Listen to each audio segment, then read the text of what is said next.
अजित दादा पवार हे नाव समोर आलं तर शॉक लागलाय कुणाला तर अवघ्या महाराष्ट्राला.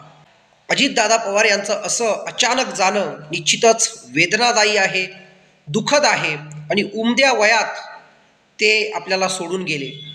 विलासराव देशमुख, आदरणीय गोपीनाथराव मुंडे, आर आर पाटील ही माणसं अशीच उमद्या वयात आपल्याला सोडून गेली होती. आता त्यात आणखी एक नावाची भर पडली आहे. एवढंच सांगू इच्छितो की अजितदादा पवार हे स्वभावाला रांगडे होते, बोलायला बिनधास्त होते. तेवढेच प्रशासनावर त्यांची पकड देखील होती.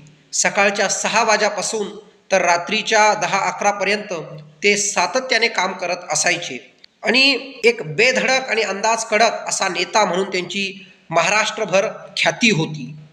मला 1977-78चा काळ आठवतोय, ज्यावेळेस शरद पवार हे महाराष्ट्राचे मुख्यमंत्री झाले आणि काका मुख्यमंत्री असताना देखील अजित पवार हे शेतात काम करायचे.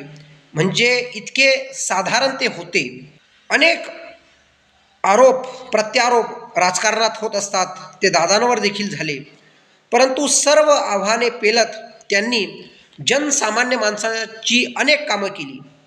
महाराष्ट्राचे 6 वेळेस उपमुख्यमंत्री होणं असो, अर्थमंत्री, गृहमंत्री अशी महत्त्वाची खाते भूषवणं असो, 1991 मध्ये ते पहिल्यांदा खासदार झाले होते. आणि शरद पवारांनी त्यांचं राजकारण घडवलं, त्यांना राजकारणात मोठं केलं, हे देखील तितकंच सत्य आहे. शरद पवारांना अनेक पुतणे आहेत, परंतु अजितदादा पवार हे त्यांचे लाडके होते. त्याचं कारणही तसंच होतं. अजितदादा पवार यांचे वडील देखील त्यांना लवकर सोडून गेले, त्यांची हत्या झाली. ते प्रकरण वेगळं आहे, त्यामध्ये मी जाणार नाही.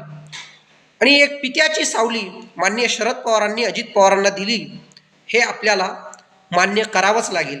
आणि शरद पवारांचं कुटुंब, मग सुप्रियाताई सुळे असतील, अजित पवारांची पत्नी सुनेत्रा वहिनी असतील, त्यांचे चिरंजीव पार्थ पवार, जय पवार, त्यांचे पुतणे रोहित पवार, युगेंद्र पवार, ही सगळं जे पवार कुटुंब आहे त्यांच्यावर दुःखाचा डोंगर कोसळलेला आहे.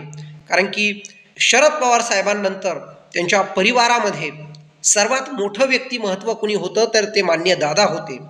आणि दादांचं असं जाणं, आता पुढे काय हा प्रश्न त्यांच्यासमोरही असेल. परंतु महाराष्ट्र देखील गहिवरला आहे. पश्चिम महाराष्ट्राचा प्रचंड विकास, किंवा जिथे अजित पवारांचे आमदार मंत्री असायचे तिथे त्यांनी भरघोस निधी दिला व जनतेचा विकास करा ही मोकळीक दिली. तर अजित पवार यांच्या निधनावर तुम्हाला काय वाटतं हे कमेंट बॉक्समध्ये निश्चितच कळवा. धन्यवाद.